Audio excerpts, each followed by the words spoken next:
So next he tackles the subject of free will.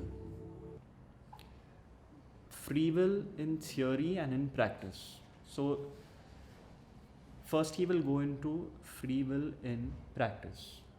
You decide to do something. But thereafter, everyone's experience is that the results have never been in one's control. Ramesh would say, sometimes you get what you want, sometimes you don't get what you want. And sometimes what you get is totally unexpected, many times for the worse, sometimes for the better. So, what is the value of free will in practice? The results are not in your control. All you can do is decide to do something. Thereafter, what happens is God's will. So, that's free will in practice. Now he tackles free will in theory. What is your free will based on? Your free will is based on two factors: your genes and your conditioning. And Ramesh would elaborate on this by saying, you had no control over the parents to whom you were born, in which country you were born, in which geographical environment, as he would say, in which economic environment,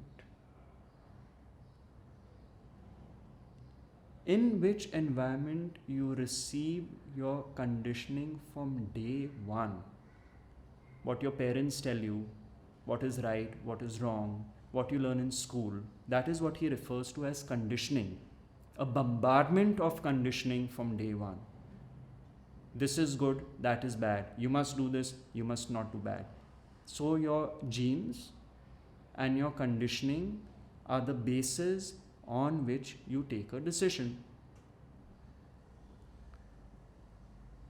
Now, were either of these two factors in your control?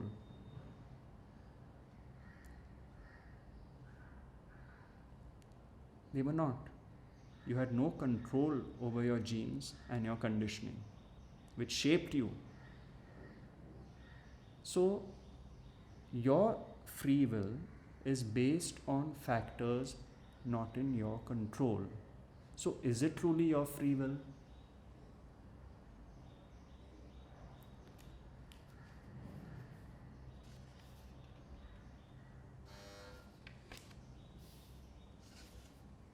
You had no control over the parents you were born to, and hence no control over your genes.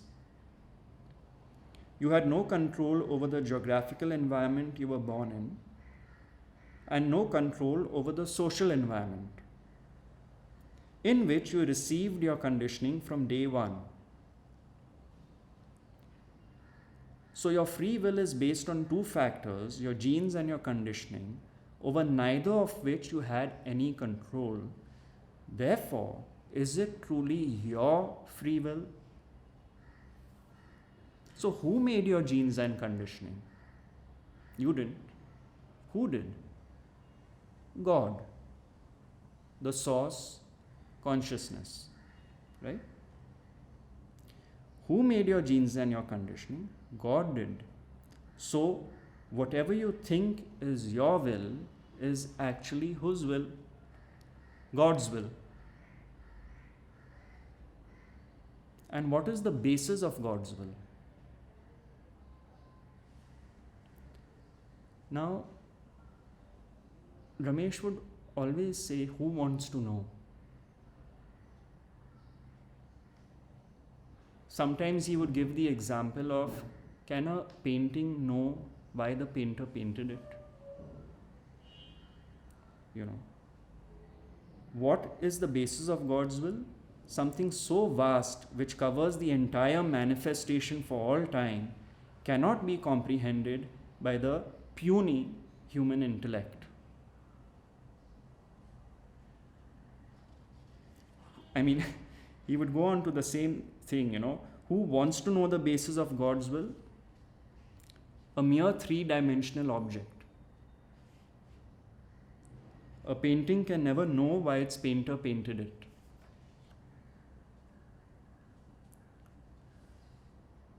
So how do I live my life?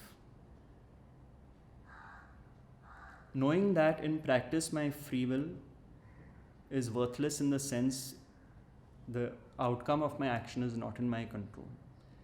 Knowing that in theory it is not my free will but God's will.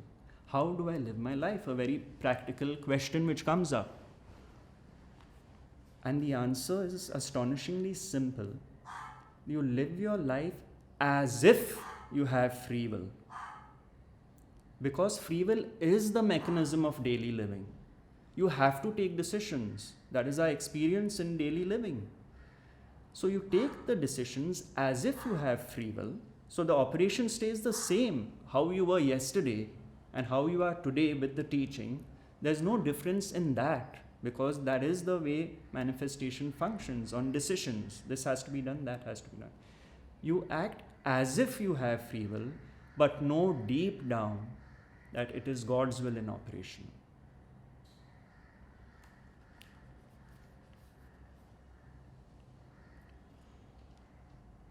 Is this being a hypocrite? Not at all. We know that the sun does not rise, nor does it set. But it is the earth that revolves around the sun. Yet we have no problem in seeing sunrise and sunset. Similarly, we have to act as if we have free will, but knowing it is God's will. With this understanding, you will not have any expectations. As you know, the results are never in your control. You know, it's the same as in the Bhagavad Gita, Nishkarma Karma. The fruits of your action are not in your control. All you can do is do your best. No expectation means no frustration, no regrets in the past, no complaints in the present, and no expectations in the future. So Ramesh would always give one quite a funny story of this man. He's inherited an ancestral property, and one day he goes up to the attic and he goes to clean it up, see what's there, and he finds this chest in the corner, a wooden chest, and he's very intrigued, and it's really heavy. It's locked, but there's no key. So he breaks open the lock, and he is astonished because it is heaped with gold coins. Heaped. And he says, wow. He's thrilled, he's happy, he's got this heap of gold coins. So what does he do? He goes to the bank with this whole box of coins to convert it to currency. So the bank manager says, please come into my cabin, let my people do the counting, check it, and we'll do the needful. And he's waiting. And the bank manager comes and says, I'm really sorry to tell you, but those gold coins are fake. They're counterfeit.